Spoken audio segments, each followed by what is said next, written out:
Perkenalkan, kami dari kelompok magang 52 dengan dosen pembimbing Ibu Fiarti Eminita MSI. Di sini kami akan menyampaikan materi trigonometri dengan menggunakan metode jari tangan. Kami berasal dari Program Studi Pendidikan Matematika Fakultas Ilmu Pendidikan Universitas Muhammadiyah Jakarta. Kami beranggotakan 5 anggota dengan saya sendiri Aprilia Lestari dengan NIM 2019830035, Saiful Islam Rahman Abdullah 2019830038, Muhammad Hafid Fikri 2019830032, Bruli Alfandi 2019830059, dan Bayu Aji Eko Prasetyo 2019830046. Tujuan pembelajaran. Yang pertama, siswa mampu membedakan sisi-sisi segitiga siku-siku. Yang kedua, siswa mampu menentukan sudut istimewa dari sin, cos, dan tan dalam trigonometri dengan metode jari tangan. Yang ketiga, siswa mampu menentukan kuadran sin, cos, dan tan dalam trigonometri dengan menggunakan jari tangan. Yang keempat, siswa mampu membedakan identitas dalam trigonometri. Dan yang terakhir, siswa mampu menyelesaikan masalah mengenai sisi segitiga siku-siku, kuadran, sudut istimewa, dan identitas dalam trigonometri. Selanjutnya, hasil catatan lapangan dan foto kegiatan mahasiswa. Nama sekolah, SMA Waskito. Alamat, Jalan Pamulang Raya, nomor 75 Serua, Kecamatan Ciputat, Kota Tangerang Selatan, Banten dengan kode pos 15417. Hasil catatan lapangan kami di sini yaitu SMA Waskito adalah SMA swasta yang sistem pembelajarannya menggunakan kurikulum 2013 revisi.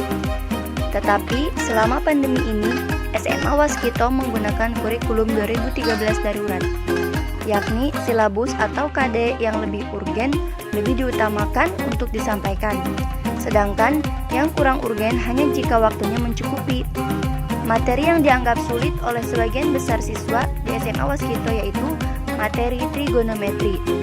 Media yang digunakan selama pembelajaran daring ini yaitu Zoom, Google Classroom, WhatsApp, dan Google Meet.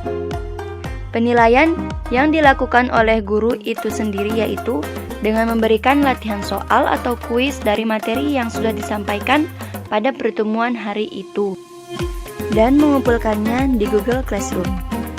Guru selalu memberi motivasi agar siswa semangat dalam pembelajaran yang dilaksanakan. Berikut foto kegiatan kami ketika melaksanakan wawancara di SMA tersebut.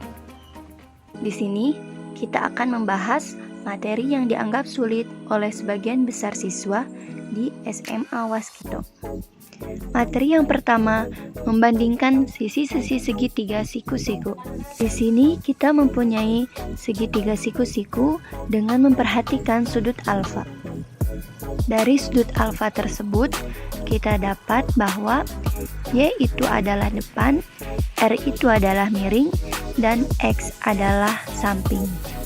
Lalu, setelah itu kita dapat mengetahui rumus membandingkan sisi-sisi segitiga siku-siku, sinus, kosinus, dan tangan. Sinus yaitu depan per miring, kosinus samping per miring, dan tangan depan per samping. Agar dapat lebih dipahami, kita langsung ke contoh soal. Di sini kita mempunyai soal sin alfa, cos alfa, dan tan alfa dari gambar di samping. Selanjutnya, kita akan menjawab soal tersebut. Seperti slide yang disampaikan sebelumnya, dari rumus sinus, kosinus, dan tangen, bahwa rumus sin alfa yaitu depan per miring, jadi kita mendapatkan hasil 3/5, dan rumus cos alfa yaitu samping per miring. Lalu kita mendapatkan hasilnya menjadi 4/5. Dan yang terakhir, rumus tangen yaitu depan per samping. Jadi kita mendapatkan hasil tangen alfa sama dengan 3/4. Selanjutnya, kita akan mencari nilai trigonometri dengan menggunakan metode jari trigonometri. Di sini, saya akan menunjukkan dua penampakan. Penampakan pertama berada di atas, yaitu menunjukkan nilai trigonometri, dan penampakan kedua yaitu menunjukkan jari tangan kita. Jari tangan di sini diibaratkan menjadi jari tangan kiri yang menunjukkan nilai dari trigonometri. Ibu jari bernilai 0, jari telunjuk bernilai 1/2, jari tengah bernilai 1/2 akar 2, jari manis bernilai 1/2 akar 3, dan jari kelingking bernilai 1. Dari penampakan nilai trigonometri di atas, terdapat panah berwarna kuning dan panah berwarna biru. Terlihat bahwa panah berwarna kuning bernilai negatif dan panah berwarna biru bernilai positif. Dapat kita lihat juga bahwa jarak dari ibu jari ke jari telunjuk yaitu 30, jarak dari ibu jari ke jari tengah yaitu 15, jari tengah ke jari manis juga 15, dan jari manis ke jari kelingking adalah 30. Agar dapat lebih dipahami, saya akan memberikan contoh. Contohnya yaitu, kita mencari sin dari 225 derajat. Maka 225 derajat itu ditunjukkan oleh jari tengah yang bernilai 1/2 akar 2. Dan 225 derajat itu ditunjukkan oleh panah yang berwarna kuning yang artinya negatif. Jadi, nilai dari sin 225 derajat yaitu negatif 1/2 akar 2. Selanjutnya, kita mencari nilai cos. Jari tangan di sini kita ibaratkan menjadi jari tangan sebelah kanan. Untuk tanda panah di sini tetap sama. Tanda panah berwarna kuning bernilai negatif dan tanda panah bernilai biru bernilai positif. Perlu diingat ketika nilai sin menggunakan tangan kiri dan ketika nilai cos menggunakan tangan kanan. Sehingga nilai cos di sini ibu jari menunjukkan nilai 0, jari telunjuk menunjukkan 1/2, jari tengah menunjukkan 1/2 akar 2, jari manis menunjukkan 1/2 akar 3, dan jari kelingking menunjukkan 1. Agar dapat lebih dipahami, saya akan memberikan contoh. Contoh di sini yaitu nilai cos dari 30 derajat adalah, bisa kita lihat bahwa nilai cos dari 30 derajat ditunjukkan oleh jari manis yang bernilai 1/2 akar 3. Dan arah tanda panahnya berwarna biru yang artinya positif. Jadi, nilai dari cos 30 derajat yaitu 1/2 akar 3.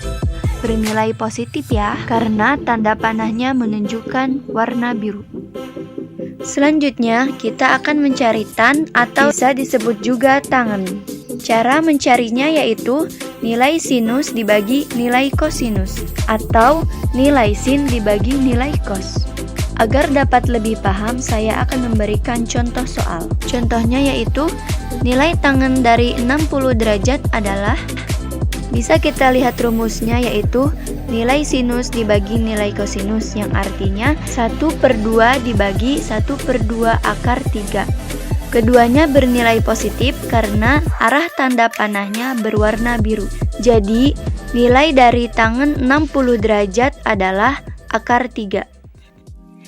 Agar lebih jelasnya lagi, bisa dilihat nilai tangen pada tabel di samping ini. Yaitu, nilai dari 0 derajat adalah 0, nilai dari 30 derajat adalah 1/3 akar 3, nilai dari 45 derajat adalah 1, nilai dari 60 derajat adalah akar 3, dan nilai dari 90 derajat tidak terdefinisi. Selanjutnya kita mencari kosek, yaitu rumusnya 1/sin alfa. Untuk contohnya kita mencari 210 derajat yang hasilnya 1/(-1/2 sama dengan negatif 2. Yang kedua kita mencari sek alfa, yaitu rumusnya 1/cos alfa. Untuk contoh soalnya, kita mencari 330 derajat sama dengan 1/1 yang hasilnya 1. Dan yang terakhir, kita mencari kotan alfa, yang rumusnya cos alfa per sin alfa.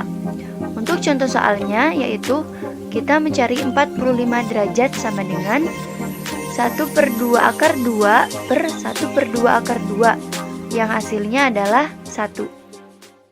Selanjutnya ada identitas trigonometri. Yang pertama ada identitas kebalikan. Dalam identitas kebalikan ini sin alfa itu sama dengan 1 per cosec alfa. Cosec alfa itu kebalikan dari sin alfa menjadi 1 per sin alfa. Lalu cos alfa sama dengan 1 per sec alfa. Dan sec alfa itu kebalikan dari cos alfa menjadi 1 per cos alfa. Dan tan alfa sama dengan 1 per cot alfa. Lalu cot alfa itu kebalikan dari tan alfa menjadi 1 per tan alfa. Selanjutnya ada identitas perbandingan. Seperti pada slide yang sudah disampaikan sebelumnya, tan alfa sama dengan sin alfa per cos alfa. Lalu kebalikannya yaitu cot alfa sama dengan cos alfa per sin alfa. Selanjutnya ada identitas Pitagoras. Di sini kita mempunyai segitiga siku-siku ABC. Siku-siku terletak di B. Kemudian panjang alas atau panjang AB kita misalkan sebagai X. Tinggi segitiganya sebagai Y. Hipotenusa atau sisi miringnya kita misalkan sebagai R. Dan sudut A kita misalkan sebagai alfa. Identitas Pitagoras ini berasal dari teorema Pitagoras. Dalam teorema Pitagoras, Y ditambah X sama dengan R kuadrat. Lalu, teorema Pitagoras ini, luas kanan dan luas kirinya kita bagi oleh R kuadrat, yaitu Y kuadrat ditambah X kuadrat sama dengan R kuadrat dibagi R kuadrat.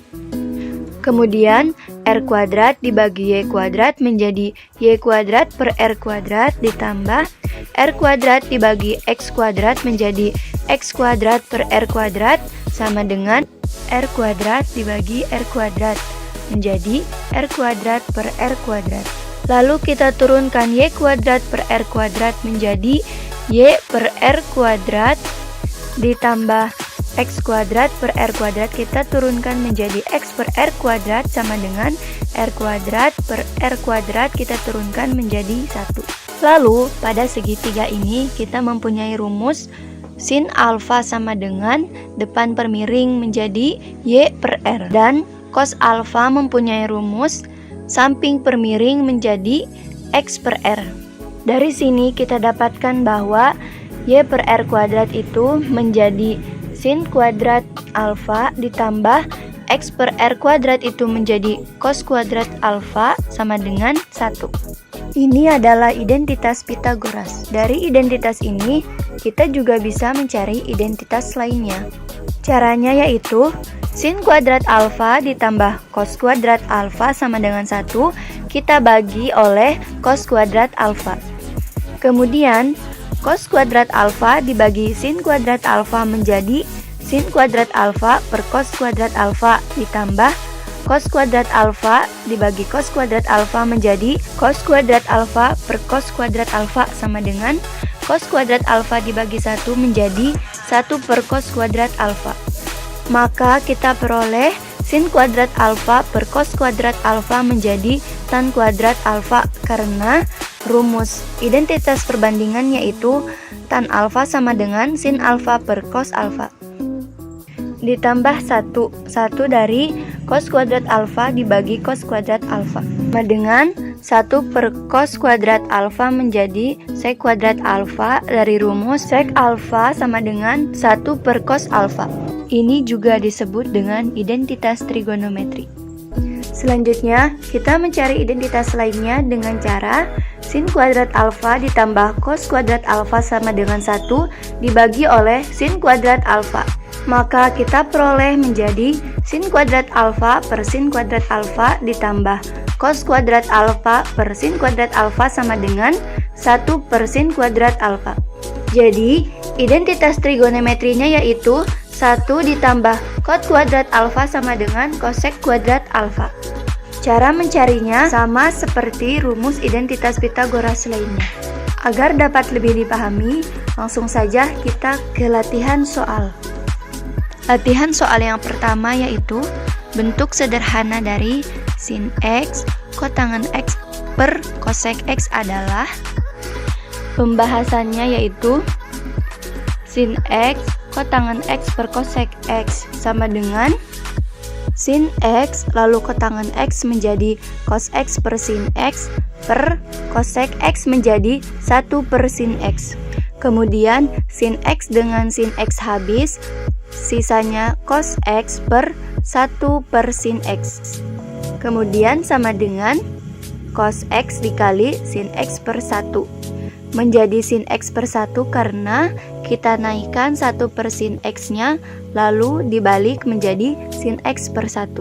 Kemudian menjadi cos X dikali sin X. Atau sama dengan sin X dikali cos X. Dibalik saja untuk hasil akhirnya. Contoh soal yang kedua yaitu bentuk sederhana dari sin kuadrat X cos kuadrat X per tan kuadrat X dikurangi sek kuadrat X. Pembahasannya yaitu sin kuadrat X cos kuadrat X per tan kuadrat X dikurangi sek kuadrat X menjadi sin kuadrat X cos kuadrat X menjadi 1 per tan kuadrat X menjadi sin kuadrat X per cos kuadrat X dikurangi sek kuadrat X menjadi 1 per cos kuadrat X. Kemudian menjadi 1 per, karena ini dikurangi 1 dan pembilangnya sama-sama cos kuadrat X, maka disatukan menjadi sin kuadrat X kurangi 1 per cos kuadrat X. Menjadi 1 per cos kuadrat X per cos kuadrat X sama dengan 1 per negatif 1 dan hasil akhirnya yaitu negatif 1. Sekian dari kelompok magang 52, kurang lebihnya mohon maaf. Wassalamualaikum warahmatullahi wabarakatuh.